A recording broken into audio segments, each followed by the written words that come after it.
Hi! Hello! ఇది నేను నిన్న క్యారెట్ బీట్రూట్ జ్యూస్ చేశాను కదా! సో, దానిలో వచ్చిన పల్ప్‌తో ఒక స్వీట్ చేద్దామని ఇలా ట్రై చేశాననమాట.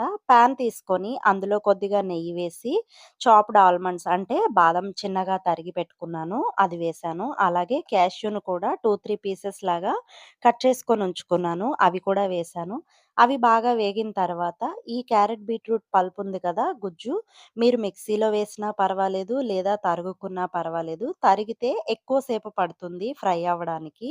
సో, దీన్ని నెయ్యిలో బాగా మిక్స్ చేయాలనమాట.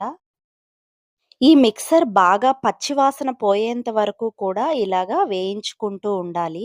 మనం నట్స్ బయటకి తీసేయకూడదు. నట్స్ అందులోనే ఉంటే కొద్దిగా మెత్తబడి స్వీట్‌లో బాగా మిక్స్ అవుతాయి. అలాగే ఒక చిన్న కప్‌తో 2 కప్పుల వరకు జాజరి అంటే బెల్లాన్ని తీసుకున్నాను. షుగర్ అయితే వేసుకోలేదు. స్వీట్ కోసం మోస్ట్‌లీ బెల్లం వాడితే మంచిది పంచదార కన్నా.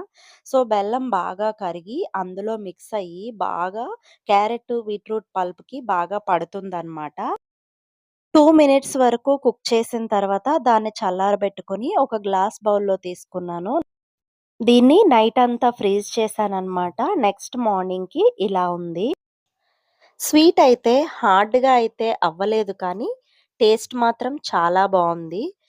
అందులో ఉన్నటువంటి వాటర్ కంటెంట్ అంతా కూడా డ్రైగా అయిపోయినట్టుగా అనిపించింది. ఓన్లీ నెయ్యి మాత్రమే ఉందనమాట. ఇలాంటివి పిల్లలకి తినిపించడం అలవాటు చేయండి. ఆరోగ్యానికి చాలా మంచిది. Bye bye.